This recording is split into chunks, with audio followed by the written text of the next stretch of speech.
Morning మ్యాగజైన్కి స్వాగతం. ప్రముఖ దినపత్రికలు వస్తున్న వార్తలు వెనకాల జరుగుతున్న పరిణామాలు చూద్దాం. ఈనాడు చూస్తే ట్రంప్పై హత్యా ప్రయత్నం, దొండగుడి కాల్పులు, చెవి పైభాగం నుంచి దూసుకెళ్లిన త్రుటిలో తప్పిన ప్రాణాపాయం, పెన్సిల్వేనియా రాష్ట్రం ఎన్నికల సభలో హఠాత్ పరిణామం, ముష్కరుణ్ణి తుదముట్టించిన బలగాలు, సభకు హాజరైన వారిలో ఒకరి మృతి, ట్రంప్తో మాట్లాడి క్షేమ సమాచారం అడిగిన బైడెన్, అమెరికాలో హింసకు తావులేదని ఘటనను ఖండించిన ప్రపంచ దేశాలు అన్నటువంటి వార్తను హైలైట్ చేశారు. అమెరికా మాజీ అధ్యక్షుడు రిపబ్లికన్ పార్టీ తరఫున మరోసారి అధ్యక్ష రేసులో నిలవబోతున్న డొనాల్డ్ ట్రంప్ హత్యాయత్నం జరిగింది. అయితే ఆయన త్రుటిలో ప్రాణాపాయం నుంచి బయటపడ్డారు. అమెరికా కాలమానం ప్రకారం శనివారం సాయంత్రం పెన్సిల్వేనియాలోని బట్లర్ పట్టణంలో ఎన్నికల ప్రచార సభలో ట్రంప్ ప్రసంగిస్తుండగా యువకుడు కాల్పులు జరిపాడు. ఓ తోట ట్రంప్ కుడి చెవి పైభాగం నుంచి దూసుకెళ్లింది. వెంట్రుక వాసిలో ఆయన మృత్యువును తప్పించుకున్నట్లయింది. రక్తం మూడుతున్న గాయంతో ఒక్క క్షణ నిర్గాంతపోయిన ట్రంప్ చుట్టూ వెంటనే భద్రతా బలగాలు వలయంగా ఏర్పడి సీక్రెట్ సర్వీస్ ఏజెంట్లో కొందరు ఆయన అక్కడి నుంచి సురక్షిత ప్రదేశాన్ని తరలించేందుకు ప్రయత్నిస్తుండగా మరికొందరు దుండగుడిపై కాల్పులు జరిపి తలను ఛిద్రం చేసి హతమార్చారు. సీక్రెట్ సర్వీస్ ఏజెంట్లు క్షణాలు స్పందించి తీరుపై వీడియో వైరల్గా మారింది. వేదిక పైనుంచి దిగుతూ ట్రంప్ పిడికిలు బిగించి పోరాడండి అని గట్టిగానే అందించారు. సభకు హాజరైన వారిలో ఒకరు కూడా కాల్పుల్లో ప్రాణాలు కోల్పోయారు. మరో ఇద్దరు తీవ్రంగా గాయపడ్డారు. ట్రంప్పై దాడికి అమెరికా అధ్యక్షుడు జో బైడెన్, వివిధ దేశాధినేతలు తీవ్రంగా ఖండించారు. ఆయనతో బైడెన్ ఫోన్లో మాట్లాడి క్షేమ సమాచారం తెలుసుకున్నారన్నటువంటి వార్తని హైలైట్ చేశారు. ఇప్పుడు తాగునీటి ప్రాజెక్టులకు ప్రపంచ బ్యాంక్ నిధులు, జల్ జీవన్ మిషన్లు పెండింగ్ పనులు పూర్తి చేయించే యోచనలో ప్రభుత్వం గత వైకాపా ప్రభుత్వం భ్రష్టు పట్టించిన తాగునీటి ప్రాజెక్టులు తిరిగి గాడిలో పెట్టేందుకు ఎన్డీఏ ప్రభుత్వం ప్రయత్నిస్తోంది. ఇందుకోసం రాష్ట్ర బడ్జెట్ నుంచి నిధులు ఇవ్వడమే కాకుండా వివిధ ఆర్థిక సంస్థల నుంచి నిధులను సమీకరించే ప్రయత్నాలు చేస్తోంది. రాష్ట్రంలో తాగునీటి ప్రాజెక్టులకు రుణ సాయం చేసేందుకు ప్రపంచ బ్యాంకు ముందుకు రావడం శుభపరిణామంగా భావిస్తున్నారు. దీంతో జల్ జీవన్ మిషన్ పనులను ప్రపంచ బ్యాంక్ సాయంతో పూర్తి చేసే విషయాన్ని ప్రభుత్వం పరిశీలిస్తున్నట్టు తెలుస్తోంది అన్నటువంటి వార్తని హైలైట్ చేశారు. ఇదేదో నిధి అంటే మనం ఏమనుకుంటాం, ఫ్రీ అనుకుంటాం. అది అప్పు, డైరెక్ట్గా అప్పు అనకుండా ప్రపంచ బ్యాంక్ నుంచి అప్పు తీసుకుంటున్నారని చెప్పకుండా నిధులు తీసుకుంటున్నారని హెడ్డింగ్, వార్తలో చూస్తే రుణం అన్నటువంటిది రాస్తారనమాట. ఇంతకుముందు జగన్ కూడా తీసుకోవచ్చు. కాకపోతే ఈ రుణాలు తీసుకుంటే ప్రపంచ బ్యాంక్ ఏం చేస్తుందంటే దాంట్లో రికవరీ పార్ట్ అనేటిది, అంటే రీపేమెంట్ అనేటువంటి దానికి కొన్ని షరతులు విధిస్తుంది. నువ్వు ఈ పని చేసి నాకు ఆ డబ్బులు, అంటే నువ్వు ఇప్పుడు మంచినీళ్ళ పంపు మనకి ఇచ్చారంటే దాని మీద ఇంత డబ్బులు ఛార్జ్ చేసి అది నాకు ఇవ్వాలి అంటుందన్నమాట. అట్లాంటి షరతులకు ఒప్పుకోకుండా జగన్ ఆపుకొచ్చాడు. ఇప్పుడు చేస్తున్నారు, మంచిదే. ముందైతే మంచినీటి సదుపాయం అన్నటువంటిది లేనటువంటి వాళ్ళకు కూడా అందించేటటువంటి వ్యవహారం. దీంట్లో కేంద్రం 50 రూపాయలు పెట్టుకుంటుంది, రాష్ట్రం 50 రూపాయలు పెట్టుకోవడానికి లోన్ తీసుకోవాలనుకుంటుంది. అదే అసలు పాయింట్.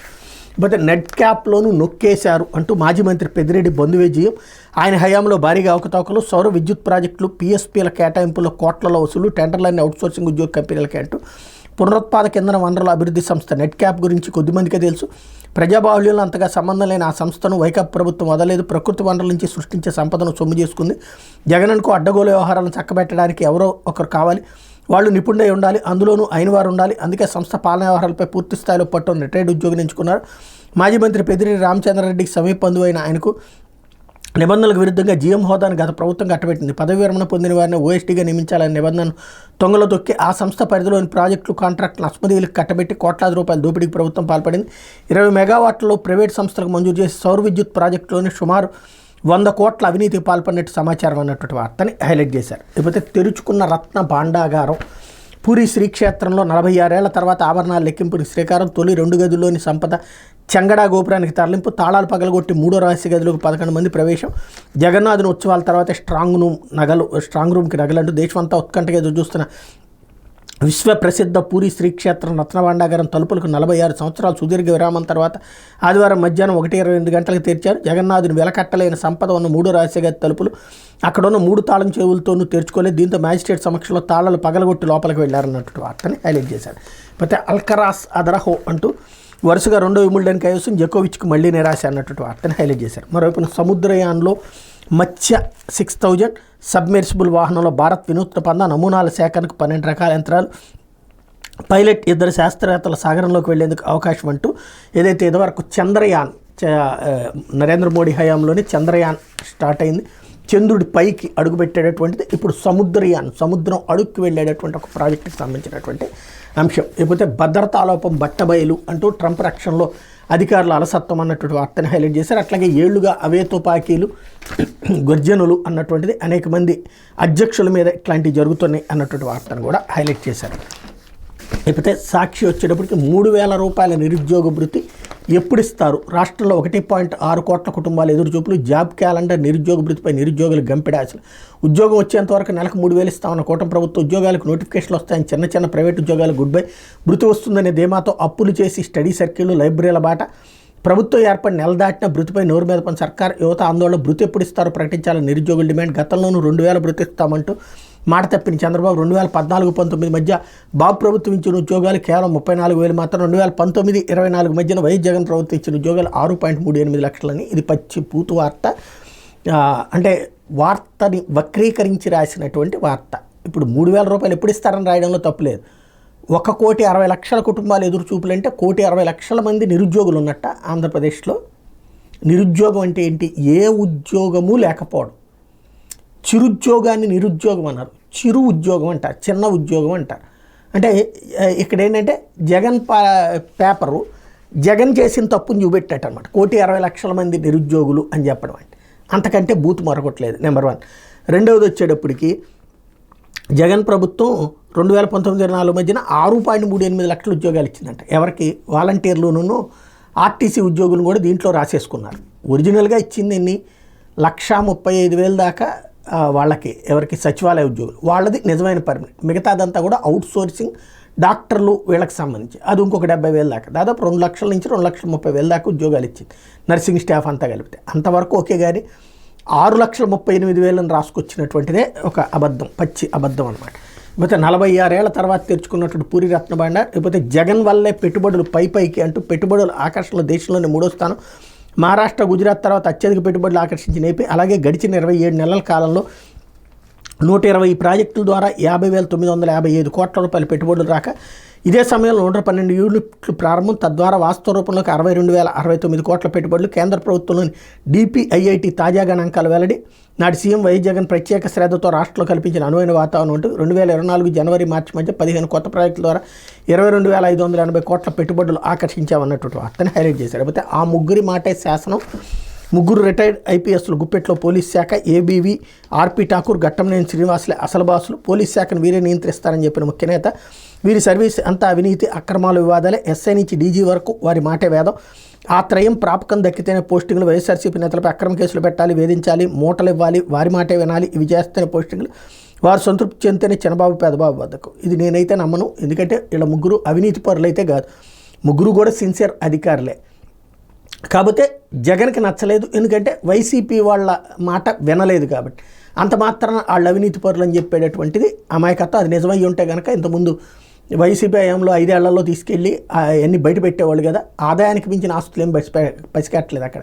కేవలం దేశద్రోహం లాంటి కేసు పెట్టారు AB వెంకటేశ్వర గారి మీద. దాన్ని బట్టినే అర్థమవుతుంది. కాబట్టి ఇదైతే నమ్మదగినటువంటి వార్త కాదు, ఒక బురద వేసేటటువంటి వార్త. ఇకపోతే మెట్రోకి మళ్ళీ మోకాలొడ్డు అంటూ వైజాగ్ మెట్రో ప్రాజెక్టు నిర్వీర్యం చేసేందుకు ప్రభుత్వ కుయుక్తులు. మరోసారి DPR తయారీకి సీఎం చంద్రబాబు ఆదేశాలు. ఇప్పటికే కేంద్రానికి పంపిన వైఎస్ఆర్సీ ప్రభుత్వం సమగ్ర దూరదృష్టితో నివేదిక సిద్ధం చేసిన ఆయన 76 కిలోమీటర్ల లైట్ మెట్రో కారిడార్ నిర్మాణానికి 14,309 కోట్లు.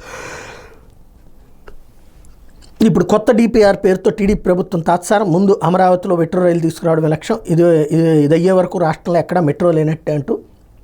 వాస్తవంగా మెట్రో 2 చోట్ల కూడా కావాలి, విజయవాడ, అమరావతిలో కూడా. ఇక్కడ మార్చారు అన్నటువంటి కాన్సెప్ట్ని హైలైట్ చేసింది. లేకపోతే గంట ఆస్తుల వేలం. రుణాలు ఎగ్గొట్టిన కేసులో టీడీపీ ఎమ్మెల్యేకు బ్యాంకు జలక్.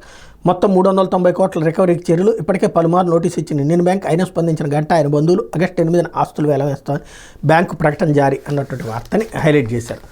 లేకపోతే ఎర్రచందనం దొంగలు స్వాధీనం అంటూ శ్రీ సత్యసాయి జిల్లా నలచెరువు మండలం పెద ఎల్లంపల్లి వద్ద శనివారం రాత్రి 13 ఎర్రచందనం దొంగలను అటవీశాఖ అధికారులు స్వాధీనం చేసుకున్నారు. జిల్లా అటవీశాఖ అధికారి రవీంద్రారెడ్డి ఆదేశాల మేరకు పెద ఎల్లంపల్లి జాతీయ రహదారి మీద అటవీశాఖ అధికారులు వాహనాలు తనిఖీ చేపడితే ఈ క్రమంలో మదనపల్లి నుంచి కదిరి వెళ్తున్నటువంటి కారును గుర్తించారు. అధికారులు వాహనాలు తనిఖీ చేస్తున్న గమనించిన 2 దొండగులు కొద్ది దూరం కారు ఆపి పరారయ్యారు. అధికారులు కారును తనిఖీ చేస్తే 13 ఎర్రచందనం దొంగలు లభించినాయి అన్నటువంటి వార్తని హైలైట్ చేశారు. లేకపోతే ఆంధ్రజ్యోతి ట్రంప్పై హత్యా ప్రయత్నాన్ని హైలైట్ చేసింది. మరోవైపు బ్యూటీ పేరుతో లూటీ అంటూ మున్సిపల్ శాఖలో మరో ఆక్టోపస్. కోట్లు ఖర్చైన పట్టణాల్లో పచ్చదనం కరువు. గ్రీనింగ్ అండ్ బ్యూటిఫికేషన్లో MDనే కాంట్రాక్టర్. బెనామీ కాంట్రాక్టులను పెట్టుకుని నిధులన్నీ స్వాహా. సంస్థ ఉద్యోగుల పేరును చెక్కులు రాసి డబ్బులు రా. కార్పొరేషన్ సిబ్బందికి శిక్షణ పేరుతో లక్షల జేబులోకి. వైసీపీ ప్రభుత్వంలో వైద్య ఆరోగ్య శాఖ నుంచి డిప్యుటేషన్పై గ్రీనింగ్ అండ్ బ్యూటిఫికేషన్ కార్పొరేషన్ కొత్త ప్రభుత్వాలను కొనసాగేందుకు పైరువీలు అన్నటువంటి వార్తని హైలైట్ చేశారు. ఖచ్చితంగా ప్రతి మున్సిపాలిటీ కార్పొరేషన్లో కూడా బ్యూటిఫికేషన్ బాగానే జరిగింది. రోడ్లు మనకు కనబడతానే,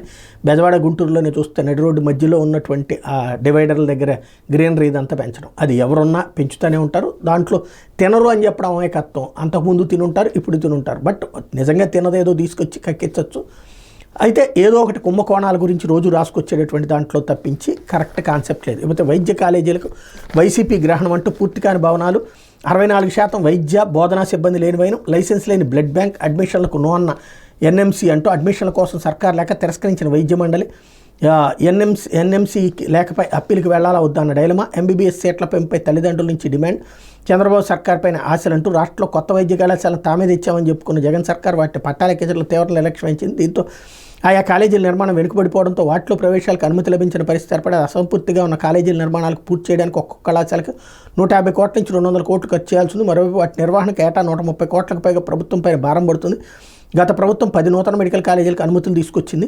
తొలి దశలో 5 కాలేజీల అడ్మిషన్లు ఎన్ఎంసీ అనుమతి ఇచ్చింది. ఈ క్రమంలో ఏడాది మరో 5 కొత్త కాలేజీ అడ్మిషన్లకు అనుమతులు ఇవ్వాలని ఆరోగ్య శాఖ ఉన్నతాధికారులు జనవరిలో జాతీయ వైద్య మండలి దరఖాస్తు చేశారు. పాడేరు, మార్కాపురం, మదనపల్లి, ఆదోని, పులివెందుల్లో నిర్మాణ దశలో ఉన్న కాలేజీల్లో అడ్మిషన్ల కోర్టు సాధ్యాసాధ్యాలను పరిశీలించకుండా ఉన్నతాధికారులు లేఖలు రాశారన్నట్టు వార్తను హైలైట్ చేశారు. ఇప్పుడు ఆ లెక్కనైతే కేంద్ర సంస్థలు కూడా ఏమీ భవనాలు సొంతగా లేకుండానే ముందు పర్మిషన్ తెచ్చేసుకుని పని ప్రారంభించేసి ప్రైవేట్ సంస్థల్లో నడుస్తున్నాయి 10 ఏళ్ల నుంచి కూడా.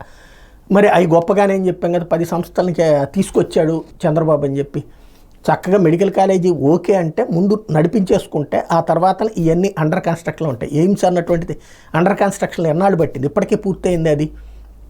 కాకపోతే మన ఆంధ్రాకి అద్భుతమైన అవకాశం వస్తే దాని మీద కూడా బుర్ర చల్లుతూ అసలు వార్త కంటే కూడా తప్పుడు ప్రచారాన్ని డైవర్ట్ చేసుకుంటూ వచ్చేటటువంటి వ్యవహారమే ఇక్కడ నడుస్తున్నటువంటి అంశం. ఇకపోతే అన్నదాతలకు దగ అంటూ జగన్ సర్కార్ బీమా బకాయిలు 2022-23లో 1384 కోట్లు, బీమా కంపెనీలు 1250 కోట్లు, ఎన్నికల ముందు పెండింగ్ తంతు, కూటమి ప్రభుత్వంపై ఇదో భారం అంటూ పలు శాఖల్లో బిల్లులు పెండింగ్ పెట్టినటువంటి జగన్ సర్కార్ చివరికి రైతులకు సంబంధించిన పథకాలకు బకాయిలు చెల్లించలేదు. రైతులకి పంటల బీమా కింద గత 2 ఏళ్లలో 1384 కోట్లు చెల్లించకుండా పెండింగ్ పెట్టింది. బీమా అమలు చేసే కంపెనీలకు చివరిలో 1250 కోట్లు చెల్లించలేదు. దేశంలో ఎక్కడా లేని విధంగా రాష్ట్రంలో రైతులకు ఉచిత పంటల బీమా అమలు చేస్తున్నామని ఉదరగొట్టిన వైసీపీ పాలకులు 5 ఏళ్లలో ఖరీఫ్ పంటలకు బీమా పరిహారం అందించడానికి ఆప్సోపాలు పడ్డారు. గతంలో కేంద్ర రాష్ట్ర ప్రభుత్వాలు సంయుక్తంగా నిర్వహించిన పంటల బీమా విధానాన్ని కాదని జగన్ సర్కార్ సొంతగా బీమా అమలు చేసి ప్రభుత్వ ఖజానాపై అదనం భారపడేలా చేసింది.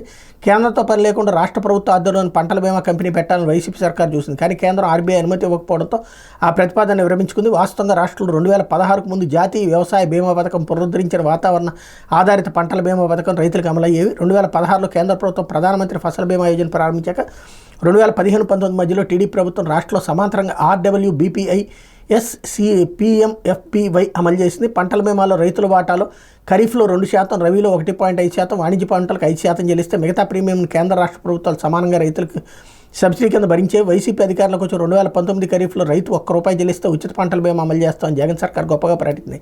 కానీ ఈ విధానంలో చాలామంది రైతులకు ఫలితం దక్కలేదు. డేటా లోపాల వల్ల సమస్య ఉత్పన్నమైందని గుర్తించి ఈ క్రాప్ డేటాతో పంటల బీమాను లింక్ పెట్టి కొన్ని క్లెయిములు పరిష్కరించింది. తర్వాత సొంతగా బీమా కంపెనీ తెరవాలని ప్రయత్నించింది.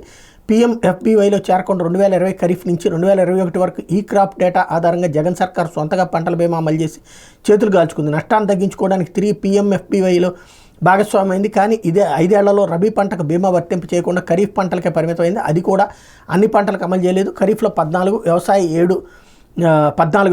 7 ఉద్యాన పంటలకు మాత్రమే అమలు చేసింది. చివరిలో నాటకాలు ఆడింది. 2022 ఖరీఫ్, 2022-23 రబీ, 2023 ఖరీఫ్ సీజన్లో పంటల బీమా అమలుకి రైతు వాటాగా 1299 కోట్లు, రాష్ట్ర వాటా 1486 కోట్లు కలిపి 2786 కోట్లు బీమా కంపెనీలు గత ప్రభుత్వం బడ్జెట్ విడుదల చేయాల్సి ఉంది. ఇందులో 2022 ఖరీఫ్కి సంబంధించి రైతుల వాటా కింద 470 కోట్లు, రాష్ట్ర వాటా కింద 740 కోట్లు కలిపి 1211 కోట్ల రూపాయలు మాత్రమే జగన్ సర్కార్ కంపెనీలు చెల్లించింది. 22-23 రబీ, 23 ఖరీఫ్కి సంబంధించి రైతుల వాటా 507 కోట్లు, రాష్ట్ర వాటా 744 కోట్లు కలిపి 1250 కోట్లు బీమా కంపెనీలకు బడ్జెట్ విడుదల కావాల్సి ఉంది. దీంతో 22-23 రబీలో PMFBY కింద 105 కోట్లు, 2023 ఖరీఫ్ PMFBY కింద 319 కోట్లు, RWBCIS కింద 959 కోట్లు కలిపి మొత్తం 1384 కోట్లు బీమా కంపెనీలు రైతులకు చెల్లించాల్సి ఉందని తాజా సమాచారం. సార్వత్రిక ఎన్నికల ముందు 22 ఖరీఫ్ పంటల బీమా పరిహారాన్ని అందించింది జగన్ సర్కార్. 22-23 రబీ, 23 ఖరీఫ్ బీమాను ఎన్నికల తర్వాత అమలు చేస్తామని ప్రకటించింది. వైసీపీ ఓడిపోవడంతో ఈ చెల్లింపుల భారం కూటమి సర్కార్ చేయాల్సిన పరిస్థితి వచ్చింది అన్నటువంటి వార్తని హైలైట్ చేశారు. ఇకపోతే ప్రియురాలు చెప్పిందని అంటూ భార్య ఇద్దరు పిల్లలను చంపిన వైద్యుడు విషపు ఇంజక్షన్తో భార్య ప్రాణాలు తీసి కుమార్తెలను ముక్కు నోరు మూసి హత్య కారును చెట్టుకు ఢీకొట్టి ప్రమాదంగా ప్రచారం 48 రోజుల తర్వాత వీడిన మిస్టరీ భర్త అరెస్ట్ కట్టుకున్న భర్తే వైద్యుడు తనకు వచ్చిన జ్వరం నయమయ్యేందుకు ఇంజక్షన్ వేస్తానంటే అతన్ని ఆమె ఎలా అనుమానిస్తుంది భార్యను చంపేందుకు ఎప్పుడో పథకం వేసి అవకాశం కోసం ఎదురు చూస్తున్న ఆ భర్త విషపు ఇంజక్షన్ ఇచ్చి ఆమె ప్రాణాలు బలికొన్నాడు. తర్వాత తన కన్నబిడ్డలిద్దరికి ముక్కు నోరు మూసి చంపేశాడు. ఈ 3 హత్యలు ప్రమాదవశాత్తు జరిగిన మన్నాలుగా చిత్రీకరిస్తే చాలు తను ఎవరు పట్టుకోలేని భావించాడు. రోడ్డు ప్రమాదం జరిగినట్టు ఆ ప్రమాదంలోనే భార్య పిల్లలు చనిపోయినట్టు సీన్ క్రియేట్ చేశాడు. అయితే ఘటన జరిగిన 48 రోజుల తర్వాత అతడు దుర్మార్గం బట్టబయలైంది. మరో అమ్మాయితో వివాహేతర సంబంధం పెట్టుకున్న ఆ వైద్యుడు తన ఆనందానికి భార్యాబిడ్డలు అడ్డుగా ఉన్నారని భావించి ఈ ఘోరానికి పాల్పడినట్టు పోలీసులు నిర్ధారించారు. ఈ మేరకు ఖమ్మం జిల్లా రఘునాథపాలెం మండలంలో రోడ్డు ప్రమాదం 3 మరణం ఘటన వెనక మిస్టరీ వీడింది. ఖమ్మం ఏసీపీ రమణమూర్తి వెల్లడించిన వివరాల ప్రకారం ఖమ్మం జిల్లా ఏన్కూరు మండలం రామ్నగర్కి చెందిన కుమారికి రఘునాథపాలెం మండలం బావోజీ తండాకు చెందిన డాక్టర్ బుక్డా ప్రవీణ్తో 2019లో వివాహం జరిగింది. ప్రవీణ్ హైదరాబాద్లోని ప్రైవేట్ ఆసుపత్రిలో అనస్థీషియా వైద్యుడిగా పనిచేస్తున్నాడు. ప్రవీణ్ కుమారి దంపతులు కూతురు కృతిక ఉన్నారు. ఇద్దరు 5 ఏళ్ళు 3 ఏళ్ళు. కుటుంబంతో కలిసి ప్రవీణ్ హైదరాబాద్లోనే ఉంటున్నాడు. ఆసుపత్రిలో రాత్రిపూట విధులు నిర్వహించే ప్రవీణ్కి అక్కడే పనిచేస్తున్న కేరళకు చెందిన సోనీ ఫ్రాన్సిస్ అనే యువతతో వివాహేతర సంబంధం ఏర్పడింది. ఈ సంగతి భార్య కుమారికి తెలియడంతో దంపతుల మధ్య పలుమార్లు గొడవలు జరిగాయి. ఈ గొడవలు సోనీకి చిరకాకు తెప్పించే భార్య పిల్లలను అడ్డు తొలగించుకుంటే ఇద్దరం ప్రశాంతంగా ఉండొచ్చని ప్రవీణ్కి చెప్పింది. దీంతో ప్రవీణ్ భార్య పిల్లల హత్యకు పథకం వేశాడు. మే నెలలో 10 రోజులు ప్రవీణ్ సెలవు పెట్టి భార్య పిల్లలను వెంట పెట్టుకుని బావోజీ తండాకు వచ్చాడు. మే 28న ఆధార్ కార్డులను అప్డేట్ చేయాల్సి ఉందంటూ భార్య పిల్లలను వెంట పెట్టుకుని కారులో ఖమ్మానికి వెళ్ళాడు. తిరుగు ప్రయాణంలో కుమారి తనకు అనారోగ్యంగా ఉందని చెప్పడంతో బల్లేపల్లి సెంటర్లోకి ఓ మెడికల్ షాప్ వద్ద కారు ఆపాడు. అక్కడ కాల్షియం ఇంజక్షన్తో పాటు మరో ఇంజక్షన్ కొనుగోలు చేశాడు. 3 కిలోమీటర్ల దూరం వెళ్ళాక కోయిచలక సమీపంలో కారు ఆపాడు. భార్యను వెనక సీట్లో పడుకోబెట్టి 2 ఇంజక్షన్లు ఇచ్చాడు. వెంటనే కుమారి స్పృహ కోల్పోయింది. తర్వాత మరొకరుగా ఇద్దరు చిన్నారులు ముక్కు నోరు మూసి శ్వాస ఆడకుండా చేసి హత్య చేశాడు. కొద్దిసేపటికి కుమారి కూడా చనిపోయిందని నిర్ధారించుకున్న కారు ఎడమవైపు దెబ్బతినేలా పథకం ప్రకారం రోడ్డు పక్కన ఉన్న చెట్టుకు బలంగా ఢీకొట్టాడు.